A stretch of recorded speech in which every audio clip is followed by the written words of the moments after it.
तो हेलो दोस्तों, कैसे हैं आप सब लोग। आशा करता हूं कि आप सब लोग मस्त होंगे, स्वस्थ होंगे और अपनी तैयारी बहुत ही बेहतरीन ढंग से कर रहे होंगे। आज का हमारा टॉपिक है मगध एम्पायर, मगध साम्राज्य। मगध एम्पायर जो है वो हमारे हिस्ट्री का एक ऐसा टॉपिक है जिसमें से क्वेश्चन हर बार बनते ही बनते हैं। और इस बार हम इस टॉपिक को ऐसे पढ़ेंगे कि हमें ये दिमाग में छप जाए एकदम। हमें किसी और किताब की या किसी और बुक की ज़रूरत ही ना पड़े, हमें और कुछ पढ़ने की ज़रूरत ही ना पड़े, कोई और वीडियो देखने की ज़रूरत ही ना पड़े, अगर हम इस वीडियो को अच्छे से देख लेते हैं। तो मगध एम्पायर हम अभी स्टार्ट करते हैं। तो मगध एम्पायर जो है उसे हिंदी में मगध साम्राज्य भी कहा जाता है। और मगध एम्पायर की शुरुआत जो है वो 544 बीसी से लेकर 185 बीसी तक हुई थी। बीसी को हिंदी में ईसा पूर्व भी कहते हैं। तो अगर हिंदी में सुनना चाहें तो 544 ईसा पूर्व से लेकर 185 ईसा पूर्व तक। जैसा कि आपको आपकी स्क्रीन पर दिख रहा होगा कि 544 बीसी से लेकर 185 बीसी तक, इसको आप रट लीजिए क्योंकि ये जो टाइम पीरियड है वो हमेशा पूछता रहता है। अब आते हैं कि मगध जो है वो सबसे शक्तिशाली महाजनपद रहा है। महाजनपद का मतलब ये कि जहाँ पर राजा और रानी राज करते थे और वहाँ पर उन्हीं की शक्तियाँ, उन्हीं की कानून, उन्हीं की नीतियाँ चलती थी जिसे लोग मानते थे। और ये बहुत ही बड़े स्तर पर होता था, इसीलिए इसे महाजनपद कहा जाता है। अब अगर मगध की वर्तमान स्थिति के बारे में बात करें तो मगध जो है वो पूर्वी उत्तर प्रदेश, बिहार और पश्चिम बंगाल तक है। ऐसा आर्कियोलॉजिस्ट कहते हैं कि इसकी जो नींव है वो हमें पूर्वी उत्तर प्रदेश से लेकर बिहार और पश्चिम बंगाल में मिली है। अब अगर मगध साम्राज्य की उत्कर्ष या उसकी कीर्ति की बात करें तो वो हमें 6ठी शताब्दी में मिली है। ऐसा माना जाता है कि मगध साम्राज्य की उत्कर्ष या उसकी जो कीर्ति है वो 6ठी शताब्दी में हुई थी। चलिए आगे बढ़ते हैं। जैसा कि आप अपनी स्क्रीन पर देख सकते हैं कि प्राचीन मगध साम्राज्य के संस्थापक जो हैं वो बृहद्रथ को माना गया है। बृहद्रथ जो थे वो महाभारत कालीन के थे और इन्हीं के पुत्र थे जरासंध। देखिए दूसरे लाइन में लिखा हुआ है कि जरासंध इन्हीं के पुत्र थे जिनको भीम ने हराया था। आपने महाभारत में और उस कहानियों में पढ़ा होगा कि भीम जो है वो जरासंध से युद्ध करते हैं और उन्हें परास्त कर देते हैं और उन्हें मार भी डालते हैं।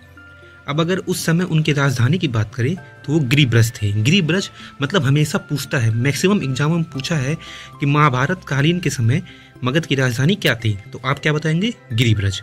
मगध साम्राज्य का पहला उल्लेख हमें अथर्ववेद से मिलता है। ठीक है। अब अगर मगध पर शासन करने वाले वंश के बारे में बात करें तो बच्चों ने इसकी बहुत बेहतरीन ट्रिक बनाई है कि हसीन मासूका सात। उनके कहने का मतलब ये है कि मगध की 7 मासूकाएं थीं और वो वंश के नाम से प्रसिद्ध थीं। तो आइए पहला वंश हम देखते हैं जो है हर्यक वंश। हर्यक वंश है पहला वंश। दूसरा वंश है शिशुनाग वंश। तीसरा है नंद वंश। चौथा है मौर्य वंश। पांचवा है शुंग वंश। छठा है कण्व वंश और सातवां है सातवाहन वंश। आप इनकी क्रोनोलॉजी याद कर लीजिए क्योंकि क्रोनोलॉजी हमेशा मैक्सिमम एग्जाम में पूछ ली जाती है। तो आइए चलते हैं अब हर्यक वंश पर। हर्यक वंश जो है वो 544 बीसी से लेकर 412 बीसी तक था। इसके संस्थापक की अगर हम बात करें तो इसके संस्थापक थे बिम्बिसार। ये इनके पहले संस्थापक थे हर्यक वंश के। और अगर इनके दूसरे नामों की बात करें, इनके अन्य नाम की बात करें तो वो इनका नाम था श्रोणिक। श्रोणिक इनको लोग कहते थे, इनका अन्य नाम यही था। अगर हम भारत के इतिहास का सबसे बड़ा शासनकाल देखें तो सबसे बड़ा शासनकाल जो था वो बिम्बिसार का था, जो 52 वर्षों तक का था। आप इसको याद करिए कि 52 वर्षों का सबसे बड़ा शासनकाल जो था वो बिम्बिसार का था। मैक्सिमम एग्जामों में पूछ लिया जाएगा क्योंकि आपके ग्रुप डी का एग्जाम आने वाला है। उसका नोटिफिकेशन अभी नहीं आया है लेकिन उसका जल्दी ही आ जाएगा। और मुझे लगता है कि ग्रुप डी के एग्जाम में आपका ये जरूर पूछ लेगा कि सबसे बड़ा शासनकाल कौन से राजा का था।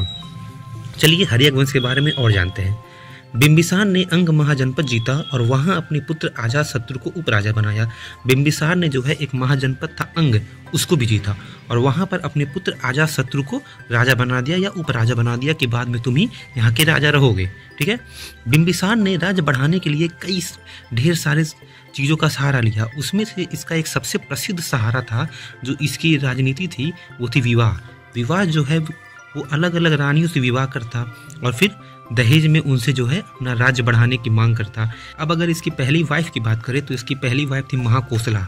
महाकोसला जो थी वो कौशल नरेश प्रसेनजीत की बहन थी जिसमें बिम्बिसार को काशी दहेज में मिला था। इसकी दूसरी वाइफ थी चेलना, चेतक की पुत्री थी वो। और इसकी तीसरी वाइफ थी क्षेमा जो मध्य प्रदेश की राजकुमारी थी। इन दोनों से भी इसने कुछ न कुछ राज्य लिया था। बिंबिसार जो है वो प्रारंभ में बौद्ध धर्म का अनुयायी था, मतलब वो बौद्ध धर्म को मानता था, परंतु अपनी पत्नी चेलना के कहने पर जैन धर्म का अनुयायी बन गया। क्योंकि जो चेलना के पिता थे चेतक, वो महावीर स्वामी के मामा थे। अब वो महावीर स्वामी के मामा थे और इसकी वाइफ जो थी वो जैन धर्म की थी, इसलिए उसने कहा कि बिंबिसार तुम भी जो मेरे पति हो और तुम भी जो है जैन धर्म के अनुयायी बन जाओ, तो हम दोनों साथ में पूजा करेंगे, ठीक है। अब बिंबिसार ने अपनी राजधानी जो है वो राजगृह को बनाई। राजगृह में भी आपने सुना होगा कि बौद्ध समिति हुई थी, हम आगे वो पढ़ेंगे, ठीक है। बिंबिसार की पहली वाइफ से उसका एक बड़ा पुत्र था जिसका नाम था दर्शक, उसको उसने उत्तराधिकारी बनाया। अब छोटे भाई को ये बात हजम नहीं हुई, अगली लाइन में देखिए। इस वजह से अजातशत्रु ने अपने पिता बिंबिसार की हत्या कर गद्दी पर बैठा। पिता की हत्या करने के कारण अजातशत्रु को पितृहंता कहा गया। पितृहंता क्यों कहा गया? क्योंकि अब उसको ये बात पच नहीं रही थी कि मेरे पिता ने जो है बड़े भाई को उत्तराधिकारी बना दिया, मगध साम्राज्य मेरे हाथ से चला जाएगा। इसलिए उसने अपने बाप को और अपने बड़े भाई को मार करके गद्दी हथिया ली, जिससे उसे पितृहंता कहा गया। अजातशत्रु की भी इसके पुत्र उदयन के द्वारा हत्या कर दी गई। अब आपने सुना होगा इंस्टाग्राम में कि कर्मा इज बैक, कर्मा जो है वो वापस आता है, तो अजातशत्रु के बेटे ने भी उसकी हत्या कर दी। इस प्रकार से हर्यक वंश को पितृहंता वंश भी कहा गया। अब इस फैमिली ट्री की मदद से हम फिर से अपनी पढ़ी हुई चीज़ों को रिकॉल करते हैं। बिंबिसार जो था वो हर्यक वंश का संस्थापक था, जिसके दो पुत्र थे, अजातशत्रु और दर्शक। अजातशत्रु ने अपने बड़े भाई को और बिंबिसार को मार करके गद्दी हथिया ली थी। उसके बाद उसके ही बेटे ने, उदयन ने ही उसे मारकर उसकी गद्दी हथिया ली थी, और उदयन का बेटा था नागदशक जो अंतिम शासक था। तो आइए अब हमारा नेक्स्ट टॉपिक है अजातशत्रु, जो 492 बीसी से लेकर 460 बीसी तक राज्य किया था। अजातशत्रु का ही अन्य नाम था कुणिक। कुणिक का मतलब होता है पितृहंता। अब अजातशत्रु की माता थी महाकोसला, जो आपको पता है कौन थी। अब 483 बीसी में प्रथम बौद्ध समिति हुई, कहाँ पर? सप्तपर्णी में, जो राजगृह में है, और जिसके अध्यक्ष कौन थे? महाकश्यप थे। ये एक बहुत ही इंपॉर्टेंट लाइन है जिसको आप अच्छे से याद करेंगे। अजातशत्रु के समय पर 483 बीसी में प्रथम बौद्ध समिति हुई, कहाँ पर हुई? सप्तपर्णी में हुई। वो कहाँ पर है? राजगृह में है। और इसके अध्यक्ष कौन थे इस समिति के? वो थे महाकश्यप। काशी के लिए प्रसेनजीत से संघर्ष हुआ एवं विजयी हुआ, और बाजीरा से विवाह हुआ जो प्रसेनजीत की पुत्री थी। मतलब इसके मामा थे प्रसेनजीत, और प्रसेनजीत की ही पुत्री जो इसकी बहन लगती है उससे ही इसने विवाह कर लिया था। देखिए कैसी इनकी मानसिकता थी। अजातशत्रु जो है वो जैन धर्म का अनुयायी था। महावीर स्वामी और महात्मा बुद्ध की मृत्यु इसी के शासनकाल में हुई।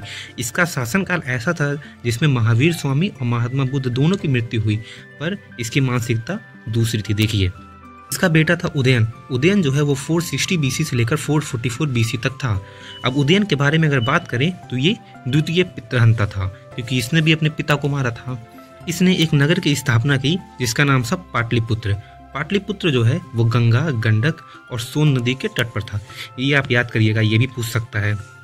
पाटलिपुत्र को कुसुमपुरा के नाम से भी जाना जाता है। पाटलिपुत्र का दूसरा नाम भी है कुसुमपुरा। उदयन के 3 पुत्र थे, अनिरुद्ध, मुंडा और नागदशक। नागदशक जो था वो हर्यक वंश का अंतिम शासक था, जिसकी हत्या उसके मंत्री शिशुनाग ने ही कर दी थी। अब शिशुनाग ने कर दी उसकी हत्या।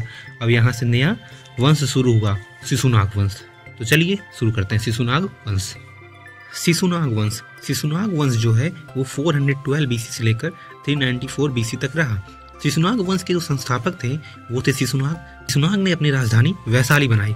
शिशुनाग ने अवंती को जीता। अवंती एक महत्वपूर्ण राज्य था उस समय, जहां पर प्रद्योत राज्य करते थे, जिनको पराजित करके शिशुनाग ने अवंती को जीत लिया। उसके बाद शिशुनाग के बाद आते हैं कालाशोक। कालाशोक ने 394 बीसी से लेकर 366 बीसी तक राज्य किया।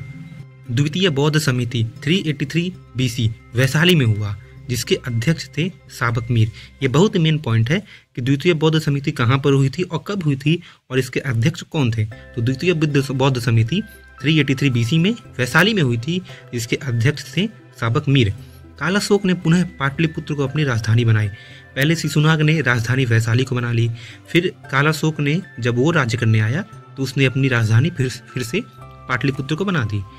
कालाशोक के 10 पुत्र थे, जिसमें से उनके अंतिम पुत्र थे नंदीवर्मन, और यही अंतिम शासक भी हुए शिशुनाग वंश के।